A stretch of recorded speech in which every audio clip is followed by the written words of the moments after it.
주의 평화가 함께 하시기를 간절히 기원합니다. 2006년에 미국에서 불편한 진실이라는 책이 나왔습니다. 그리고 이제 그 책이 영화로 만들어졌어요. 그래서 불편한 진실이라는 책과 영화가 나왔는데 환경에 대한 이야기를 하는 그런 영화고 그런 책입니다. 그래서 당시 미국의 부통령이었던 엘 고어가 그 불편한 진실이라는 책을 주제로 수년간 미국 전역을 강연을 다녔어요. 그때부터 온 세계에 불편한 진실이라는 단어가 퍼지게 된 거죠. 한국에서는 개그 콘서트의 황현희 씨가 불편한 진실이라는 코너를 운영한 적도 있었죠.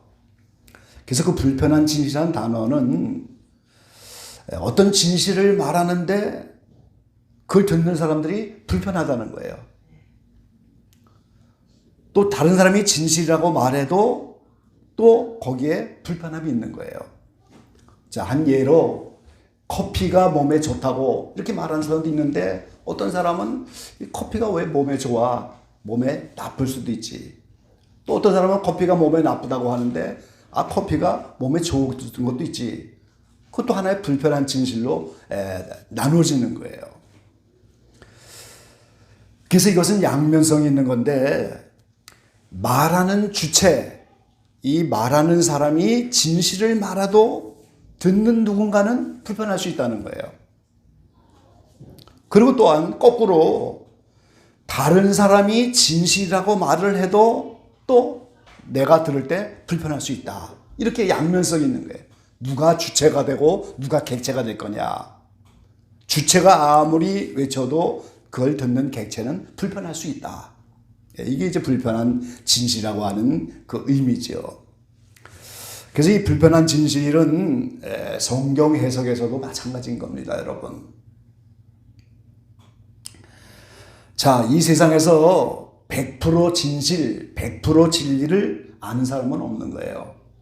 다만 인생은 연약하고 부족하지만 하나님이 계시해 주신 범위 내에서 그 진리와 진실을 찾아가는 것뿐인 겁니다, 여러분. 그래서 이스라엘 백성들은, 고대 유대인들은 그 성경에 여백 성경을 만들었어요. 성경 본문을 조그맣게 해놓고 나머지는 다 여백으로 만들어 놓은 거예요. 그럼 거기서 누가 성경을 연구하여 그 성경에다 기록을 해놓으면 그 다음 사람이 와서 그거를 보면서 또 연구해서 거기다 첨부해서 또 기록을 해나가는 거예요. 그게 유대인의 성경입니다.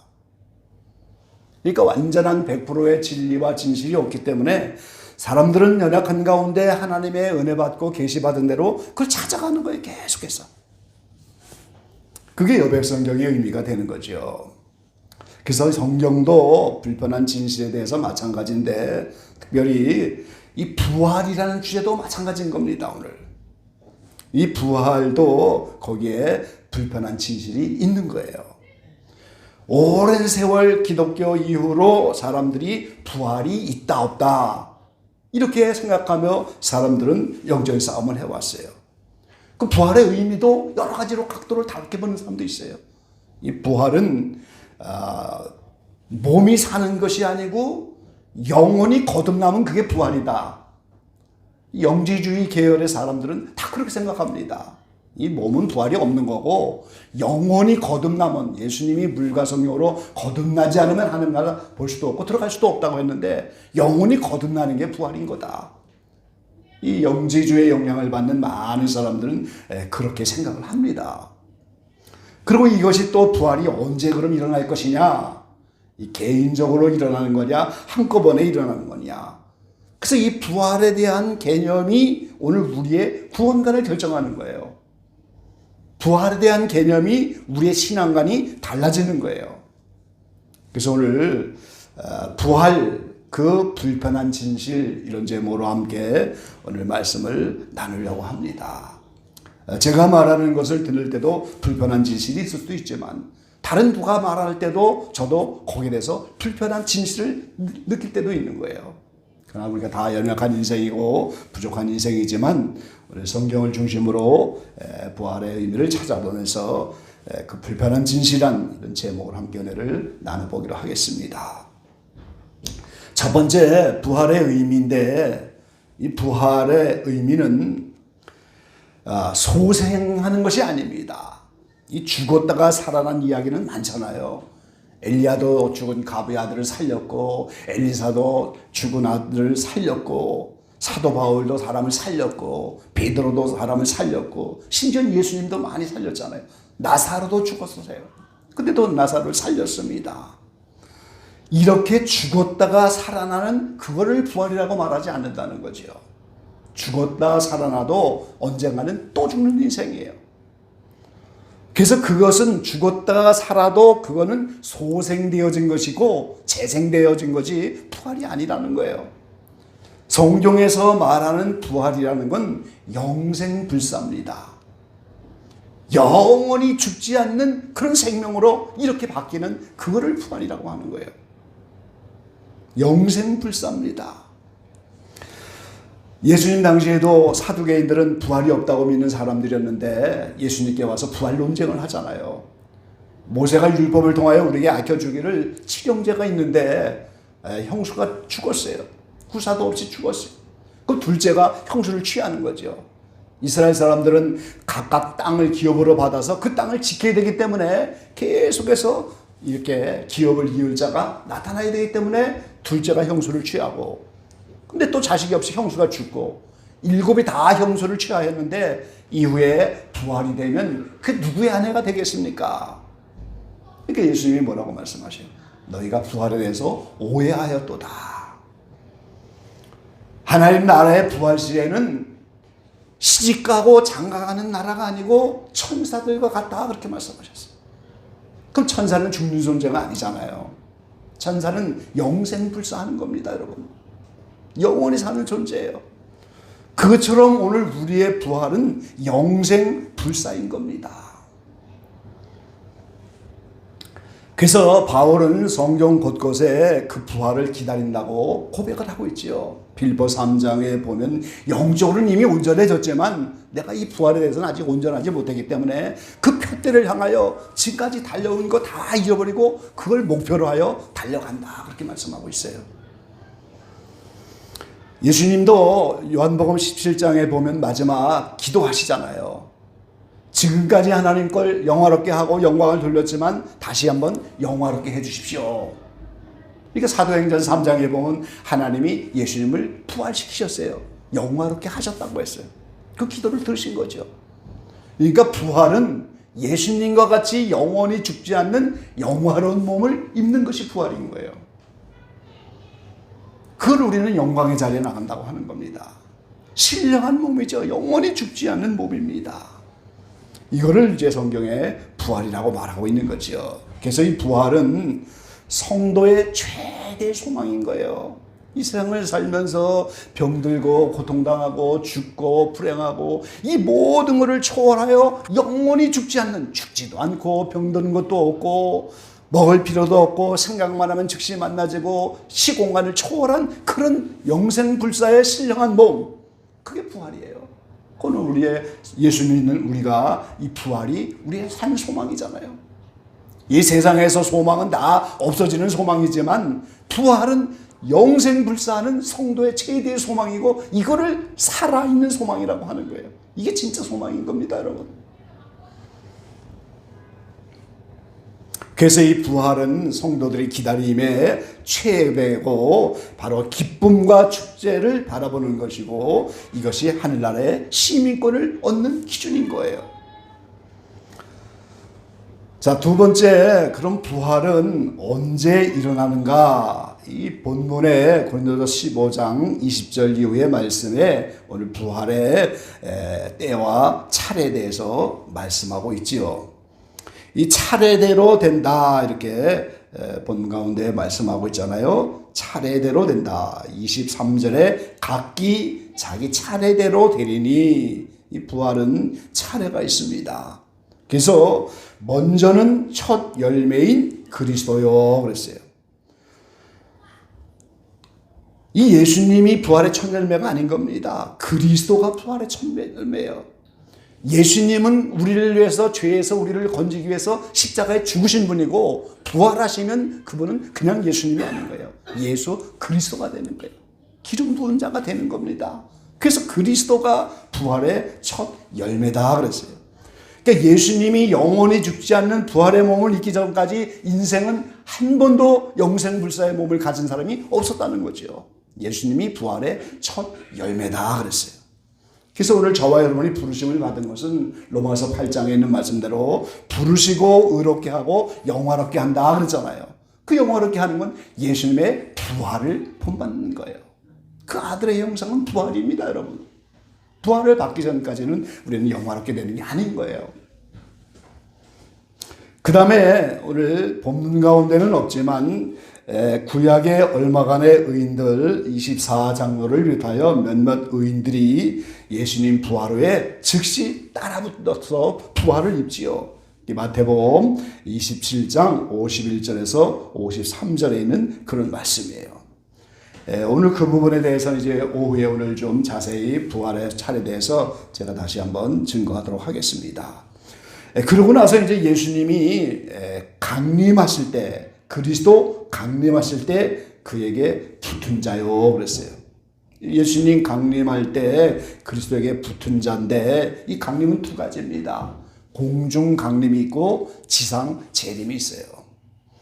그래서 공중 강림할 때는 14만 4천이라고 하는 처음 익은 열매가 붙는 것이고, 그리고 지상 재림할 때는 순교자들 두 번째 익은 열매가 붙는 거예요.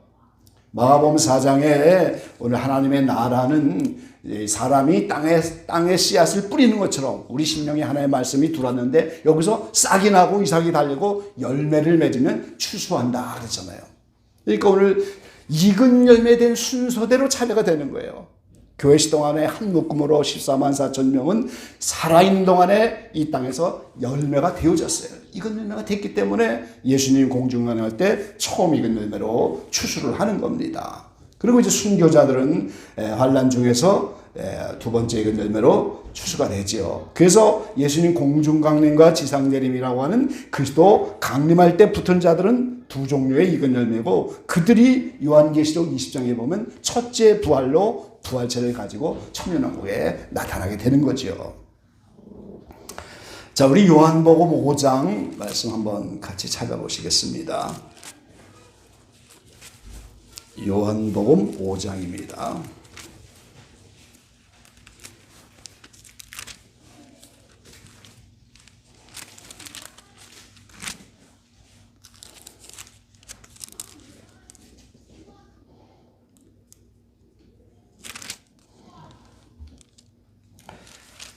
예, 24절부터 한번 교독해 보시죠. 요한복음 5장 24절. 내가 진실로 진실로 너희에게 이르노니 내 말을 듣고 또 나 보내신을 믿는 자는 영생을 얻었고 심판에 이르지 아니하나니 사망에서 생명으로 옮겼느니라.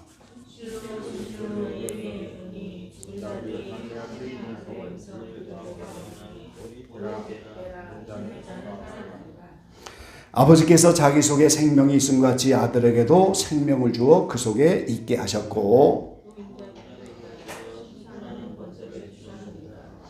이를 기히 여기지 말라. 무덤 속에 있는 자가 다 그의 음성을 들을 때가 오나니.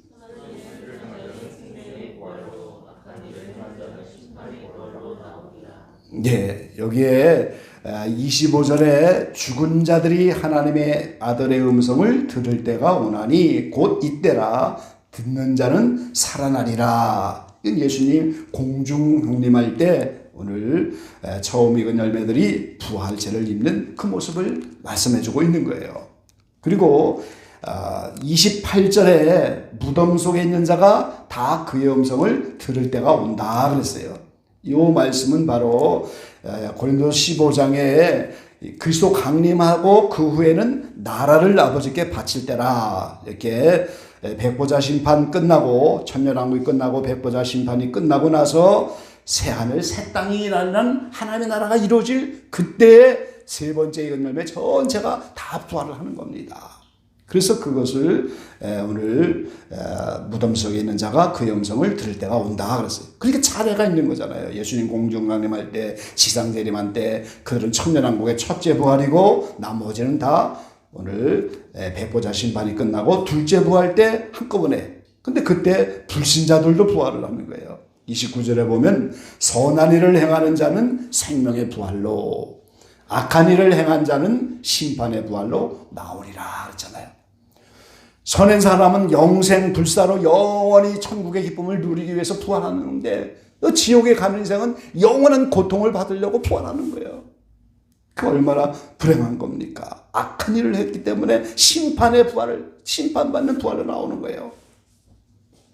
그래서 이렇게 부활이 순서가 있다 하는 사실을 우리가 알 수가 있는 거죠. 그래서 바로 익은 열매가 되어진 순서고, 그것을 로마서 8장의 사도 바울은 로마서 8장에서 죄에서 해방됐다고 해서 영혼의 구속을 받았잖아요. 근데 로마서 8장 23절에 몸의 구속을 기다린다 그랬잖아요. 몸의 구속, 곧 양자 될 것 그랬어요. 몸의 구속이 돼야 하나님 나라의 아들이 되고 이제 천국에 들어가게 되고, 그래서 예수님이 공중강림하여 그 양자들을 데리고 오게 되면은 예수님은 맏아들이 되시는 거예요. 동생이 없는데 무슨 맏아들입니까? 형제가 없는데 무슨 맏아들입니까? 그러니까 예수님이 반드시 맏아들이 되기 위해서 공중에 오셔서 많은 형제들을 구원하여 이렇게 맏아들이 되시는 거지요. 그래서 몸의 구속, 그게 바로 부활이라고 하는 거예요. 그래서 부활은 하나님 나라에 들어가는 자격과 같다 하는 이런 교훈을 우리가 받을 수가 있는 겁니다. 제가 이 공동번역 신약성경을 좀 잠깐 갖고 나왔는데요. 이 공동번역은 캐톨릭에서 만든 게 아니에요, 여러분. 개신교와 캐톨릭이 함께 번역을 한 거예요, 여러분. 저는 공동번역을 많이 썼는데 이거는 캐톨릭 성경이 아닙니다, 여러분. 개신교와 캐톨릭이 공동으로 함께 번역을 한 거예요. 개신교에서도 인정하는 번역이죠. 함께 번역을 했으니까. 이 공동번역을 제가 많이 사용을 합니다. 그 공동번역에 누가복음 20장 34절의 말씀이 분명히 부활이 돼야 천국에 들어간다고 하는 자격을 분명히 우리에게 말씀해 주고 있어요. 20장 34절 제가 읽어보겠습니다. 이 세상 사람들은 장가도 들고 시집도 가지만 죽었다가 다시 살아나 저 세상에서 살 자격을 얻은 사람들은 장가 드는 일도 없고 시집 가는 일도 없다. 그들은 천사들과 같아서 죽는 일도 없다. 또한 죽었다가 다시 살아난 사람들이기 때문에 하나님의 자녀가 되는 것이다. 그렇게 번역을 했어요. 그러니까 죽었다가 살았기 때문에 하나님 나라에 들어갈 자격이 있는 것이고, 죽었다가 살아났기 때문에 오늘 하나님의 자녀가 돼서 천국 들어갈 자격을 얻고 천사와 같이 되는 것이다. 그렇게 오늘 표현을 해놨습니다. 그래서 오늘 우리는 부활이 바로 하나님 나라에 들어가는 자격이다 하는 사실을 우리가 알 수가 있죠. 그래서 이제 우리가 불편한 진실이라는 말을 쓸 수밖에 없는 그런 이유가 거기에 있는 겁니다. 자, 세 번째는 산자의 하나님입니다. 오늘 제가 읽은 누가복음 20장에도 하나님은 산자의 하나님이다. 마가복음 12장에도 하나님은 산자의 하나님이다. 마태복음 22장에도 하나님은 산자의 하나님이다. 이렇게 세 번이나 이제 이 말씀을 하고 있는데, 이 말씀은요, 산자의 하나님이다. 그 말은 하나님은 죽은 자의 하나님이 아니고 살아있는 자의 하나님이다. 이런 뜻이에요, 이게. 그러니까 거꾸로 말하면 하나님 안에, 하나님 나라에 들어가는 사람들은 모두 살아있는 사람들이다. 그 말은 영혼의 죽은 자도 안 되고 육신의 죽은 자도 안 된다. 그런 말이에요. 하나님이 살아있는 분인데 육신의 죽은 자가 어떻게 하나님 앞에 나갈 수가 있겠어요? 영혼이 죽은 자가 어떻게 하나님 앞에 나갈 수가 없는 거지요. 그래서 하나님은 죽은 자와 함께 하실 수가 없다 그랬어요. 이 마태복음, 마가복음 여기 부활 논쟁을 하면서 하나님이 산자의 하나님이다. 이거 공동번역 끝에 보면은 그들이 그 말씀을 듣고 모두 전부 탄복하였다. 이런 말씀이 있고, 그러면서 예수님이 이 부활 논쟁에서 하나님은 산자의 하나님이다. 이 말씀 끝에 너희의 생각은 아주 잘못된 것이다. 이런 표현을 놓고 계세요. 공동번역에는 이렇게 자세히 산자의 하나님 앞에 서는 것이 무엇인지 우리에게 알려주고 있습니다. 그래서 요한계시록 1장 18절에 보면 예수님이 환모섬에 사도들에게 나타날 때 나는 산자다 이렇게 말하잖아요. 내가 전에 죽었었노라. 그러나 이제는 산자다. 살아있는 사람이다. 영생불사의 몸이라는 거예요. 그게 산자인 겁니다, 여러분. 예수님은 분명히 십자가에서 달려 죽으셨잖아요, 우리. 그래서 우리를 위해서 속죄 은총을 준비해 놓으셨지만 사망 권세가 죄 없는 예수님을 붙잡을 수 없기 때문에 예수님이 부활하는 건 너무나 당연한 거죠. 예수님이 부활하지 않았다면 그분도 죄인이기 때문에 우리의 속죄 제물이 될 수가 없는 겁니다. 그런데 예수님이 부활하셨으므로 우리의 속죄 제물이 되셔서 이제 우리를 통하여 바로 죄에서 해방될 수 있는 은총을 준비해 놓으시고 죄와 상관없는 그분이기 때문에 부활하셔서 이제는 산자가 되었다 그랬어요. 그러니까 예수님이 승천하여 하나님 보좌 우편에 앉을 수가 있는 거예요, 지금.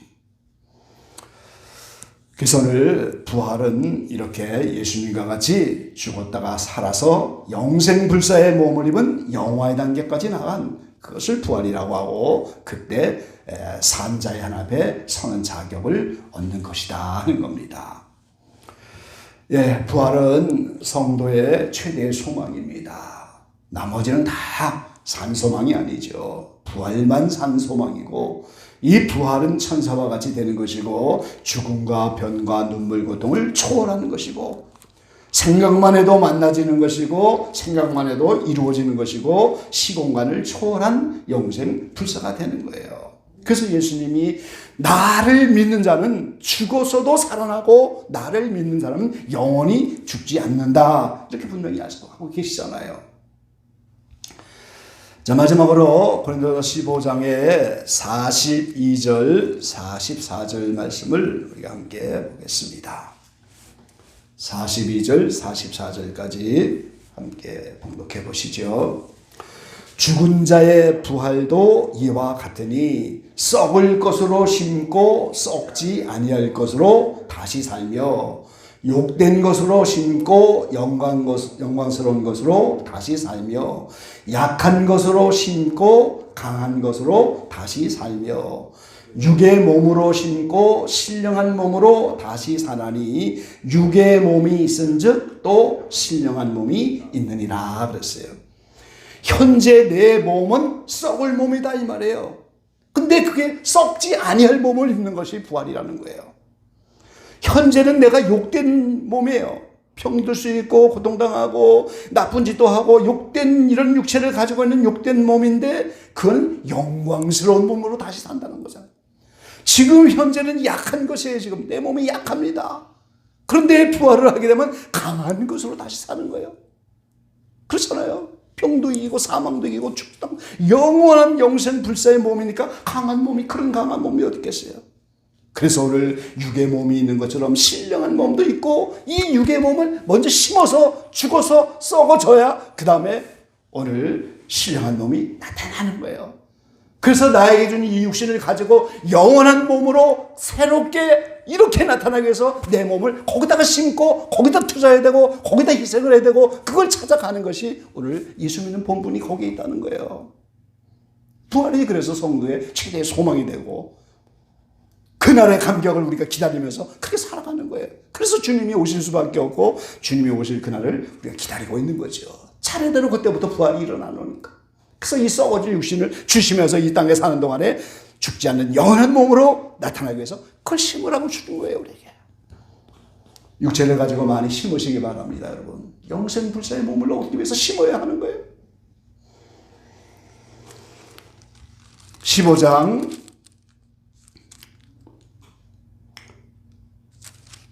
50절에서 52절까지 다시 한번 또 읽어보시죠. 50절에서 52절입니다. 형제들아 내가 이것을 말하노니 혈과 육은 하나님 나라를 유업으로 받을 수 없고 또한 썩은 것은 썩지 아니할 것을 유업으로 받지 못하느니라. 보라 내가 너희에게 비밀을 말하노니 우리가 다 잠잘 것이 아니요 마지막 나팔에 순식간에 후련히 다 변하리니 나팔 소리가 나매 죽은 자들이 썩지 아니할 것으로 다시 살고 우리도 변화하리라. 아멘. 자, 혈과 육은 하나님 나라를 유업으로 받을 수 없다고 하잖아요 지금. 그럼 내 혈과 육은 이 육회인데 썩어서 무덤에 있는데 하나님 나라를 어떻게 유업으로 받겠어요? 이게 부활을 해야 이제 유업을 받는 거예요 우리가. 그리고 마지막 나팔, 예수님이 하나님이 신의 산에 강림할 때 나팔 소리와 함께 오신 것처럼 이제 그 하나님이 마지막 나팔인 이제 예수님 공중 강림할 때 예수님으로 오시는데 그 하나님이 오실 때 그때 다시 이것이 마지막 나팔로 이제 우리에게 나타날 때 그때 다 변화가 된다 그러잖아요. 이 바로 공중 강림할 때 부활이 이루는 걸 말씀하고 있죠. 자, 죽은 자들이 썩지 않을 것으로 다시 살고 변화하리다. 이 부활을 입는 자들도 있고 현재 살아서 공중 강림을 만나면 변화가 되는 거죠. 죽지 않는 몸으로 변화가 되고 이 썩을 것이 불갑을 썩지 아니할 것을 입겠고 이 죽을 것이 죽지 아니함을 입을 것이다 그랬어요. 이게 부활의 참된 의미인 겁니다 여러분. 부활은 수많은 논쟁이 있었고 지금도 많은 논쟁이 있는 뜨거운 감자와 같은 주제고 이게 불편한 진실입니다. 누군가가 부활을 말해도 내가 받던 계시 안에서 이게 불편할 수도 있고 누군가 부활이 진리라고 말해도 이제 그분의 말하는 것이 내게 불편할 수도 있고 그래서 우리는 다 연약하고 부족하지만 부활이라고 하는 산 소망을 가지고 영생불사의 그날을 기다리면서 진리를 더듬어 찾아 나가는 겁니다. 이 썩어질 육신을 가지고 이 진리 안에서 영생불사의 유업을 받으시는 그 신령한 몸을 소망하며 이렇게 달려갈 수 있는 저와 여러분 되시기를 간절히 축원합니다. 기도하겠습니다.